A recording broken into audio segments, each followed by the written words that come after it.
So if you could do that. Yeah. Perfect. All right, so we got that over with. Behind every hit song is an undeniable beat. So why doesn't anyone talk to the drummer about it?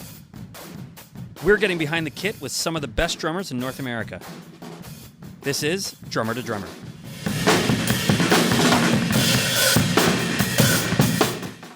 You grew up in Newmarket. Do you remember in high school Mrs. Stewart or Mrs. Stevie? Yes. Yeah. That's my cousin. Oh, really? That's Leslie Ann, my cousin. I've grown up with her. And when I was getting into the music scene, and we were kind of in the music scene at the same time, she would always talk about these kids who were called Tokyo Police Club and how proud she was of you guys. And and when I told her you were going to be interviewed on Drummer to Drummer, she was like, "Oh, tell him I just thought he was the best in theater." Yeah, she was so sweet. Yeah, I mean, she gave me my start as Moonface Martin in Anything Goes, which is where I met Graham and Josh from the band. They were in the play as well, and like if we weren't in musical theater together, Tokyo Police Club probably wouldn't be a thing. So she puts it all together, really. So very pleased to hear that. I'm going to give her a progress report after this is done. So with that in mind, you guys have had like a really long career and has never swayed from the original members from high school to now. What's the secret recipe for something like that? I mean, I think the thing is just like learning to remember that you're friends first.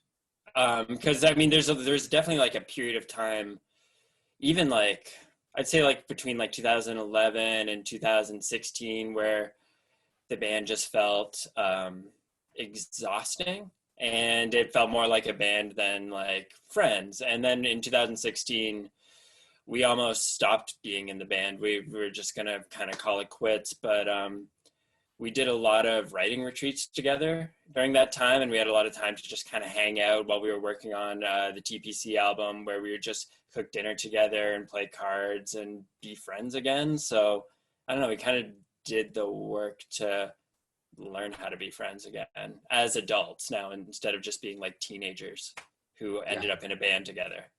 First of all, congratulations on being a dad. Thank you. You and I have very paralleled lives. You grew up in Newmarket. I grew up in Brampton. And then when we had our daughters, we both just scooted over to Maritime Canada. Yeah. You know, me to Dartmouth and you to Charlottetown. So not only with the pandemic and how that's adjusted your life as a touring musician and as a new dad, how has this been for a new city, a new child, new-ish child, and you know, not being able to leave your house and do what you chose as a career? How's that been? I mean, it's well, I mean, it was kind of interesting, like moving here and then having like the baby just a few months later, because I mean, being a musician and my wife also being self-employed, we both kind of were able to stay home with her for pretty much the whole year. I mean, I did a few tours in there, but being on like maternity, paternity leave wasn't that different than being in self-isolation right now. So we kind of had like this trial run where now all of a sudden we're like, okay, yeah, we know how to handle this. We know how to be two parents living in a house together for 24 hours a day with a very small being. And yeah, I think being the musician part of it is, we're still kind of figuring out.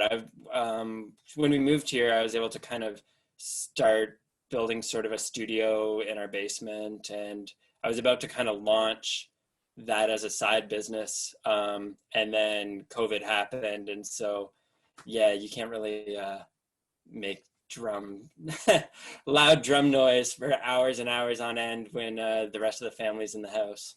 So kind of going back to the band, I worked with Stephen Himmelfarb for a short period of time after I was not in Most Serene Republic anymore.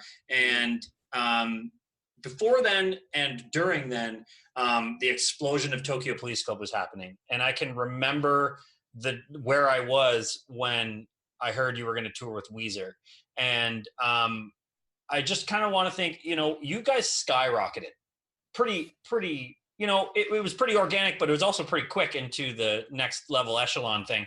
Was there a moment where you guys just looked at each other and thought, okay, buckle up? Not then. I think it kind of happened in reverse, like where, I mean, it was happening so quickly over those first 5 years of our career, really, where just like things just kept going up and up and up and up. And it was really when things kind of leveled off and then kind of started cooling down a bit, like after Champ, in the long time between Champ and Force Field, and then Force Field and EPs and that, where you're like, oh, it doesn't always go up forever. I think it was like learning that was the really important part of it. Yeah, because like you don't have time to think about it during those years. Like you do have moments where you look around and you're like, wow, this is incredible. Like being on tour with Weezer, or getting to play with any of those bands, or being at some of those festivals that we got to do. Like there's really incredible moments, and you definitely, look to each other during those times. You're like, this is insane. How did this ever happen? But definitely like the cooling off period, I think, was a little more difficult to handle, like for each of us personally, and then as a band as well.